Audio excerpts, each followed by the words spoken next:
Nice, very nice. Welcome to the Central Students Podcast. I'm super excited today to be here with two of my good friends. We've got Eric Burkowske. That's me. And Cameron Dyals. It's me. Welcome to the podcast. I'm super excited. This is going to be a blast. So these are two people you guys might see on stage occasionally, walking through the hallways, and maybe at Publix occasionally. Probably. So that's a fun time. I love Publix. That's another question for another day. Favorite Publix item. That's not our question today. Maybe we'll swerve to that question. But yeah, these are two guys you might see around and become good friends of mine. So say hi. Hello. Hi. Perfect. Great job. You understood the assignment, as they say on the internet. So you guys know how it goes. We do this, and write in the comments your answer to this question. I've got two actually fun questions for us to start today before we get into the nitty gritty, as they say, I think on Nacho Libre. Right? The nitty gritty. I think that's at some point Jack Black says that on Nacho Libre. I've never But seen it. it's a great film. So speaking of movies that you have seen though, we all like Star Wars. Yep. And we're recording this on Thursday, so last night was the last episode of Boba Fett. And it got me thinking about let's just give three. Yeah. What are your top three Star Wars, can be movies, shows, episodes even, of like a TV show? What are your top three Star Wars movies or creations that are on film? Go. Whoever wants to go first. Cameron, go ahead. Okay. Movies, I'm old school. A New Hope is my favorite Star Wars movie. It's so good. Probably also throw Phantom Menace in there, which is my favorite prequel. Shout out to Jar Jar Binks. Amen. Darth Jar Jar. Maul's awesome.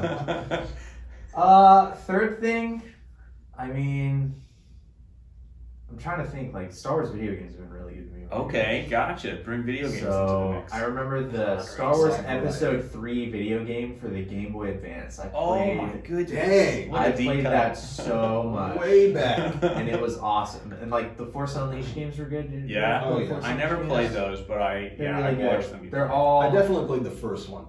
I Yeah. didn't play the second They're one. all, I didn't play the second one either, but it was bad. So, really important follow-up question. Do you still have your Game Boy Advance I with do. that I game? have both of them. Amen. See, that's the thing. Don't get rid of your classic No, games. we just Don't do redid it. my office actually, and Danielle was like, "What has this been?" And it was all like, I have a GameCube in there, and I'll call my. Yeah, I found my Sega Genesis one time, and I was like, That's relic, insane. days gone by. Vintage, right. Oh my god. It still works. Eric, give us your top three Star Yeah. Wars films or whatever. I would say I'm going to stick with my original thought because Okay. it changed a little bit. But the reason is not because of some crazy, theory or anything like that. It's because of nostalgia only. Yeah. And it's because it's the ones that I watched with my dad. And Oh, it's yeah, the totally. original trilogy that then became 4, 5, and 6. That's Yep. the correct Um, answer. Yeah. And so, and so that was, definitely So my favorite. just those three. Those three pretty much in order. I was going to say that Rogue One got thrown in there. It's so good. And it's really good overall, but Yeah. really I think for me it's because at the end you just get to see Darth Vader destroy. Yeah. And I'm like,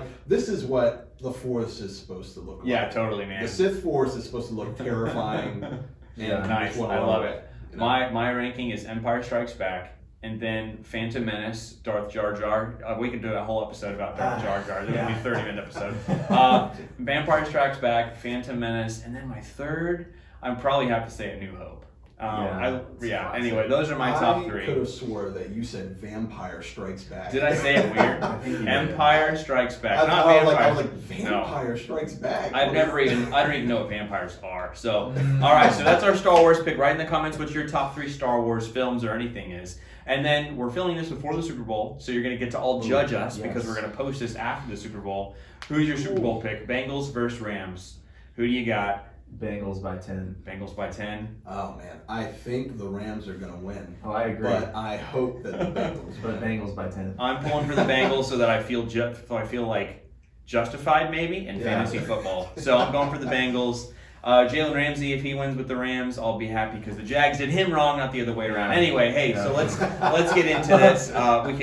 Anyway, we could do a whole Jags episode. We digress. We digress into things of the Lord. Let's speak of whole. I feel like we have to pray. Wait, digress? We digress? Progress. Doesn't digress mean let's get back to the main point? Yeah, I think so. Anyway, that's like the fifth definition in one of the dictionaries.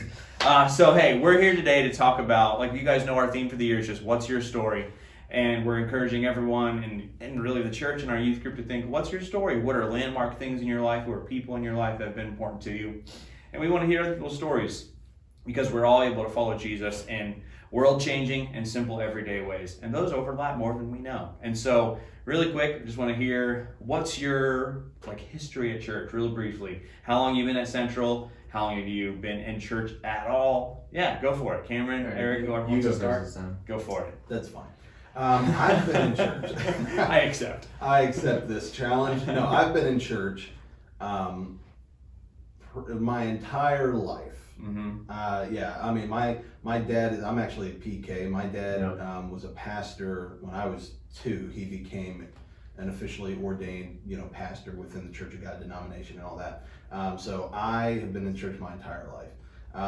There was a time when I was older that I decided that I didn't want anything to do with the church. Sure, yeah. That's a whole other thing. But then I came back to the church. God led me back to the church, and really just solidified my faith. So yeah, I've been in the church. Cool. Long story short, my entire life. Well, I think it's really important to mention that you kind of did leave the church for a little while. It makes me always think of I always quote Lord of the Rings stuff way too much, but J.R.R. Tolkien said, not all who wander are lost. Yep. There is a wandering. We're on a journey, and sometimes that does lead us to these moments of, wait a minute, what's happening? And so it's okay to ask those questions and wrestle with them in real world ways. So cool, thanks for sharing that. And yeah, that's an important thing to share too. Cameron, what about you? I've been not only at church, but at Central for 27 years. Whoa, how old are you? I'm 26. Whoa!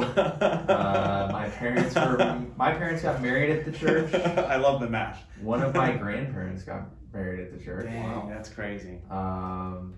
Yeah, so long history at Central. Absolutely. So, when I was in kids church, you were in youth group. Yep. We've been here for a minute. Yeah, I've been going to Central for really my whole life. I moved away, of course, for 10-ish years and kind of made my way back. Even the other day with the episode with Jane. Yeah, I was never come back to Ocala, and here we are, Everybody 6 years in. Yep, everyone comes back. And it's finding good ways to live in Ocala and be part of the community here. So what's your role at Central? What do you guys get to do? We see you on stage a lot, so we kind of know. But Eric, your worship pastor, tell us about that. Yeah, so I'm the worship pastor at Central. To follow up with the last one, I've been at Central for I guess just over a year and a half now. Yeah, it was during COVID you got hired. I know, right? Wow. Yeah, I decided now's the time to make change. Yeah, no, it was good. It was all very God-led, and it was amazing. Yeah, so I've been there for just over a year and a half. Worship pastor, so cool. Yeah. What kind of details you want? That's perfect. We'll get into some more of it here in a few minutes. Yeah. Cameron, what's your role? I'm the band director. Nice. I make sure we sound all pretty and play the right thing. If you ever see Cameron with a mic in front of him on stage and you're like, Cameron's not singing at all. It's because my mic is fake. I'm talking to everyone.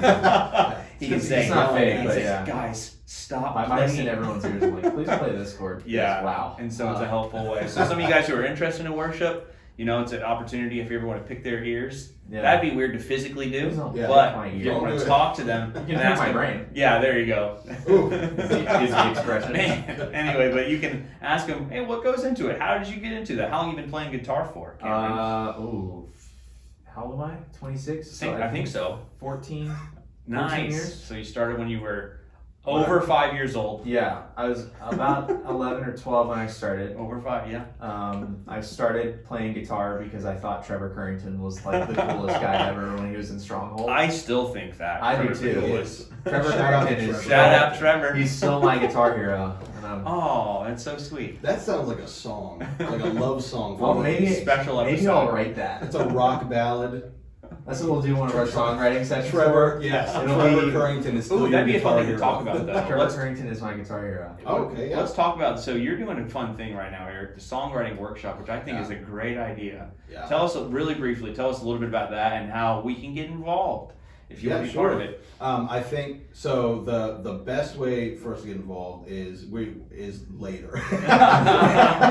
we're still working. We're still working out. We have 3 of these. We're still working out. We're ironing out what that looks like. Okay, cool. But right now what we're doing is there's some core I mean, everybody's core and crucial. I don't mean that in Right. like a favoritism way, but there's just kind of a core starting group. Yeah, where we're trying to work through, what do we sound like? What's the direction we're going to go? We're kind of just dipping our feet in the water. Sure. There is something, later down the line, we've done prayer nights before and things like that. That's an area where I want to develop where we can have a spot, kind of like a prayer station where we can have like, hey, this is a spot where you can kind of write a song or write a poem, write a song, So I mean, that's the best way. And honestly, the best way to start in your own personal life is just, if you have any musical, even if you don't, just start writing things, what you think would sound good in a song, That'd be really cool. Yeah, definitely. And you can, not every song has to be something for other people. It can be something that you're like, this is me and God's song that I wrote as a prayer. So that's a cool, there you go. There's your prayer challenge for the week. That's for real, not joking. Yeah. That's a good thing to do is even,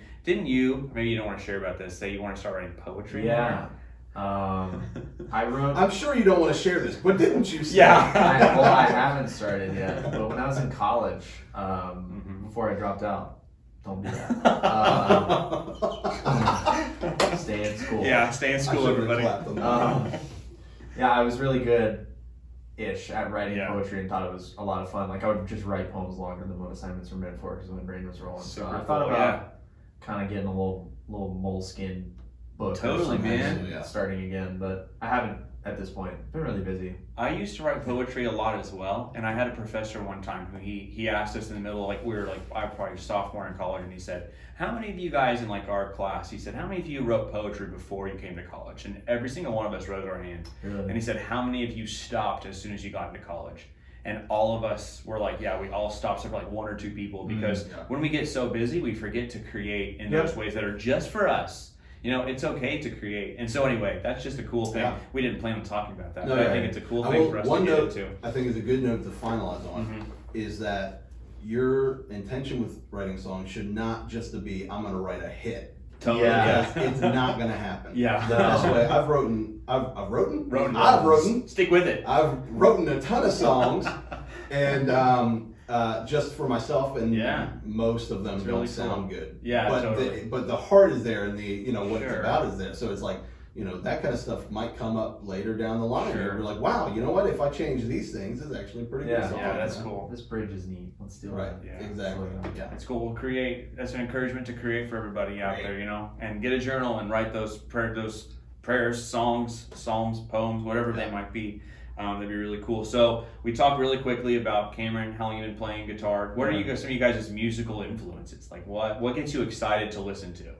What do you guys like? Okay, go first. Oh boy, you're making me go first. Yeah, so that I know where the bar's at. I know what Cameron's I gonna don't say. even know where to set the bar. I listen to a lot of metal music. Oh man, I was gonna say the same thing. You're like Gavin Skinner. Shout out whenever Gavin comes into youth group. He's like, "Hey, can we play Nirvana or Metallica?" I'm like, "Sure, Gavin." So we'll play. We have a couple songs on our church playlist. They're instrumental, but Gavin loves them. So shout out Gavin Skinner. Yeah, I listen to a lot of prog metal and a lot of yelling and screaming and whatnot. I also I love the Beatles. Cool. I love John Mayer is really inspiring me. Sure. Even though man, if I was 1% as good as he was at anything. My favorite band when I was a kid and still is Relient K. Yeah. So as far as musical influences go, especially tonally and with the gear choices I make for guitar, a lot of it is what would Matt Hoops do? That's the little bracelet I need. Yeah. Nice. What would Matt Hoops from Relient K do? So I love it. If you're done. Yeah. So you kind of assume. This is where I jump in. No, go for it. No, sorry. I have 3 in different genres.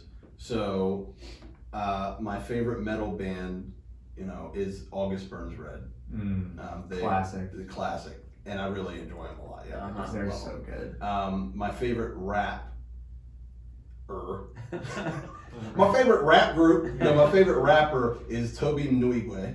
And my favorite, Christian, they do worship stuff, but it's not stuff you do in just Christian artists is King's Kaleidoscope. Oh yeah, they're great. I think that's a cool name too. Say Christian artist too. No, you're fine. I wasn't saying. Relient K is. That's true. They've got as far as players of that. For me, Christian contemporary music peaked in like 2007 when the David Crowder Band was the business. I put them on our playlist too. Sunsets and Sushi. I Best love album. the David Crowder Band. Yeah, man.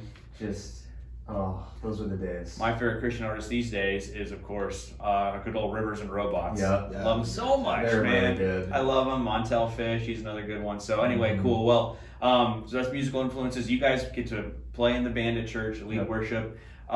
So that's, I mean, I'm not going to ask you to give, what's your definition of worship? What's that look like? You preached about it one time. So go watch Eric's sermon back then. Look, that's a huge water Look at bottle. this water bottle. Drink your water. This guy, That's like, our drinks plug from- for the living water of the Lord, John chapter 4. Go read John 4. That's your next I assignment. stole this from the river that flows from his throne. Does the Culligan guy bring you a note every day? Delivery. Holy cow. Yeah. Lots of water. Stay This is a hydrated. bribe. At camp we say hydrate or dehydrate. So, but Hydrate or dehydrate. so speaking of embarrassingly large water Why bottles. is that embarrassing? You, that's just my nice segue into this next I'm question. embarrassed for you. You guys are on stage a lot, and inevitably, when you do something a lot, there's going to be embarrassing moments. Oh my I've got even embarrassing things I've done on stage, just preaching. What are some embarrassing? Like, tell us one embarrassing. Can I tell you two? Two, absolutely. I have two.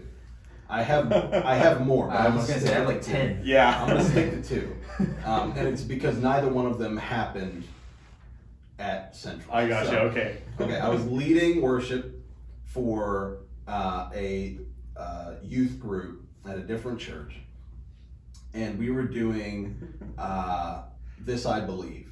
You know, I Okay. believe in God our Father. Yeah. There's a part in one of the verses that says, "Conceiving Christ the Son," and I said, "Consuming Christ the Son." And then the rest of the song was a complete disaster because I couldn't get over the fact that I just said Eat Jesus. consuming. Yeah. There you go. No. Oh man. We do that in And There you go. That's Yeah. what he meant. Transubstantiation. Yeah. That's next episode. there was also another time for a middle school group, not a youth as a whole, but just a middle school group, where I told them to turn to their neighbor and give them a hand clap instead of a high five. So they turned to their neighbor and just started. And I Did everyone do it? Of course, everyone took you every seriously? single person, including the youth pastor. Yeah, of course. And so I cried a little bit. I'm crying right now. It's hilarious. Good hand clap. Yeah, You should do that Sunday. Hey, So, turn to your neighbor, let's give do him a that hand someday. clap. Mine involves pain, physical Good. pain. So for I think a good 4 or 5 year stretch, I actually played a lot of bass. Okay. A lot of bass on stage, and I don't remember why. For whatever reason, during the transition out of worship and into like communion and whatnot, I had to get off stage quickly or perceived it as quickly. Okay, yeah. I remember distinctly like taking my bass guitar off and hitting myself in the forehead so Oh hard no. that I almost knocked myself out on Oh stage. gosh. That was pretty bad. Ugh, I saw also some had stars. yeah, Yeah. I also had a guitar strap come undone Oh, nice. off of like the strap peg on the bottom, and my guitar hit the floor in the middle of Oh. a set, like on Sunday morning, like in the middle of a set. Dang. Let me So guess. now all of my guitars have strap locks on them. I got you. That is Yeah. the first thing I do when I buy a guitar is put strap locks on Dang. it. And like, you know, the countless like little moments of, you know, I don't play with real amps anymore because they kept blowing up Right. in sets and like making terrible noises. And that- technology has progressed. Yeah, there you go. and That's that nice. stuff, like tube amps making bad noises on sets makes me angrier than almost anything. So we use fake amps now. I got you. The fury of the Lord Yeah. comes upon you. So my one funny, embarrassing story. I felt so dumb when I watched this back and when it happened. So whenever I drop something, I say, "Oh, gravity strikes again," just because that's my phrase. Gravity strikes again. That's what I've always said. And it was in the middle of like the finale of my sermon. I've never called it a finale, but like the final kind of like, here's the moment, you know, this is what we'll be building up fireworks to. are about to go And I was off. giving my kind of like, you know, off script, like passionate kind of moment, and I dropped my pen because I always hold a pen when I'm talking on stage. I dropped my pen, and in the middle of this, like, and Jesus wants us to. My pen dropped, and I went, "Oh, gravity strikes again!" Picked it up, and without me missing a beat, I continued on. Oh my God. And I watched it back like that next day, and I was like, the tone shift. I was a little jarring. Like, how did everyone not just like, where are we? Laughing, yeah. Like, oh, gravity strikes again. Like kids. it's a big lead up to Oh this my God. comedic moment, Yeah. and everybody I thinks was it's like, serious. come on, man. So That's the best. there's a lot of embarrassing moments on stage, but I know we all do appreciate you guys for what you do, leading worship up there. And you know, Cameron, you're not like you're not an outgoing person. So No. is it hard for you sometimes when you do have to like lead sometimes, like you have, When you define lead, like be the main singer? Oh, I dislike that more than anything in the world. But you Like, do that a great makes job me at the it. most uncomfortable. Yeah, I very much enjoy having the microphone that tells people what to do, and not the microphone that And sings. you do a Right, great job. right, yeah. But all that being said, even yeah. the times when you're like, this is out of place for me, but I'm still willing to do it. And Yeah. so appreciative for you guys. And even Eric's been able to help lead the way with some of our students. So students who are, remember, on Mondays at 3:30, right now at least, you can come hang with Eric and me and sometimes Caitlin and just practice and jam a little bit. It's a so good time. It's been really It's a fun. really good time. And I'm sure you guys could, if we had time for it, to shout out a bunch of people who have been like your musical influences, but the people who taught you. You said Trevor. Give us one name. Who's a person who like literally was there with you teaching you guitar? Was it YouTube? No, I actually took.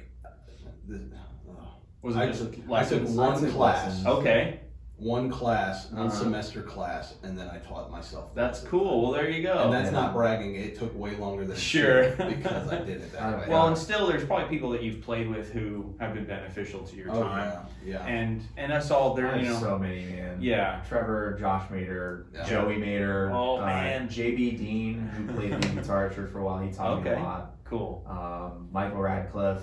Nice. Uh, We're getting shout out school awards. Brad, like all these, all the old school guys. Yeah. Like that's who I learned a lot from. I love it. Well, we're thankful for you guys and for what you do at Central. And I know we had way more questions too, but even just the value of like Monday through Saturday. You know, church isn't just about Sunday. Yeah. You guys get to be up there though when it is Sundays, and we're thankful for what you do. But we're one last question then. We got time. People, we're being hilarious. Maybe, I don't know. I've lost track of time. If you're honestly. still here, You pay for Yeah. the whole seat. You don't need the edge. You can pause it and watch it later, but give us like why. So like even like the statistic of like after high school, 80% of people leave church, Yeah. and we're kind of people who have stuck with it. And again, not that everyone who's left isn't coming back or whatever Right. it might be. Why were you not the 80% kind of a question? But also like how has church been helpful for you Monday through Saturday? Like not just on Sundays. Starting with the 80% thing, I'll say the biggest thing that kept me in, not that I was ever like, gonna fling away, but being actually plugged in, being involved in serving in the church really kept me rooted because, I've done the music thing forever. I was in the youth group band. I did music for Connect and played on Sunday like all at the same time. I was a youth leader for 3 or 4 years. I just have done. Sure. I helped. I was Trevor's intern for a summer and Oh helped yeah, remodel. you did tell me that. Helped remodel the, crawl under the stage for a week, and nice. I just did whatever I could. Sure. I liked serving. That's Sure. how I. It's one of my primary ways of worship. I think is just serving in general, whether that be playing guitar on stage in front of people or, washing a window somewhere. Totally.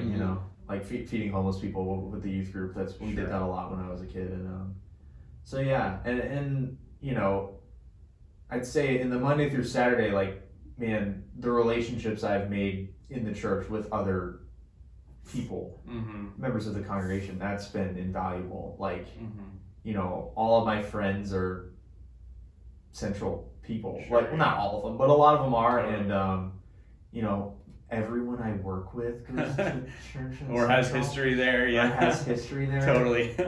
So it's like, that opens a lot of opportunity for a lot of, spiritual based conversations and stuff that, I feel privileged in that, Cool. like we can have those conversations with coworkers and stuff. Totally. Yeah. Also, I married someone from youth group, so that's pretty rad. Yeah. Shout out to Danielle. Yeah. Hi, happy early birthday. 364 days early. That's right. That's awesome. Well, thanks for sharing that, dude. Yeah. That's super good. I don't know, be involved and do stuff. It helps. Yep, and there's plenty of ways to serve. Just get involved. We do have way more students starting to serve, and I'm really thankful for that. Yeah, it's been and so I'm proud of you guys. Great job, Eric. What about you? Yeah. Everything that Cameron said, obviously. No. Same. Ditto. All right. Same. Did it. No, yeah. I think the most crucial thing is the relationships that you get out of that. Because you can do a lot of things outside of church. You can be around a lot of different people outside of church, but when you're growing together, when you're serving together, you just get to build these relationships where you have support. A lot of people, a lot of kids, and from really young age to adults, have to learn at some point that life gets really hard, and you have to have people around you. So on a practical note, just on a practical note, is that when you have what in the Christianese, as I like to call it, when you have roots inside of a church, inside of a place where you have like youth groups or just anything, you actually have support around you for when things get tough, and that's just very practical.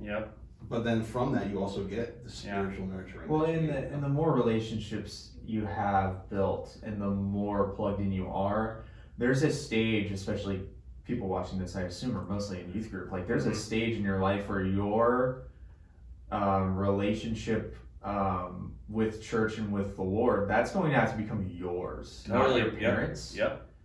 And not everybody makes that decision. Our class was big, and of everyone in youth group that I knew growing up, I think there's 3 of us that still go to church here, or at all.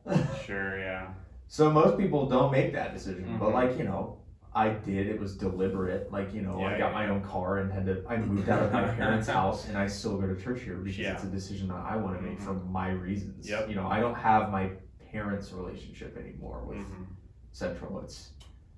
And my relationships with other people at Central and my foundations that I had built there, made that possible. So. It's like the same kind of as being an owner versus a renter of like an apartment. If you rent an apartment, you're like, nah, it's okay if this breaks or whatever. So if you're irresponsible, but if you own something, and the landlord like, fixes it. Like when my air conditioning broke in my apartment, that didn't cost me $5,000. That's networking helps. And that's just that renter thing. Just one of my friends, Kyle. Nice neck. That was really. I hope they got to hear that. One of my friends, Kyle, always used that illustration, but it's good. So thanks for sharing today, guys. I hope everyone watching found some good content, some good helpful stuff. Come talk to these guys, talk their ear off about worship, about why they stuck around at Central, why it's been helpful to them. But for now, we'll say bye. Any last thoughts from you guys? Your bottom 3 Star Wars movies, maybe? No. We won't do that. All 6 of them are good. There you go. Do you hear that? The answer is in the statement right there. Well, while we're on Star Wars, live long and prosper. Oh man, wow. Jar Jar for life. Do this, man. Jar Jar Binks is the Sith Lord. Well, thanks for watching today, guys. I hope it's been helpful. We'll catch you next time. This is also a plug. We want to interview all the staff on Central, but we want you students to interview them. So whoever wants to interview Eric differently, sign up in the comments. And then whoever wants to interview Doug and Sonia, etc., let us know in the comments. But for now, we'll say see you later, guys. Grace and peace. Cameron, you want to end it the way we do? Go out and be Jesus. Wonderful. See you later, guys. Have a good one.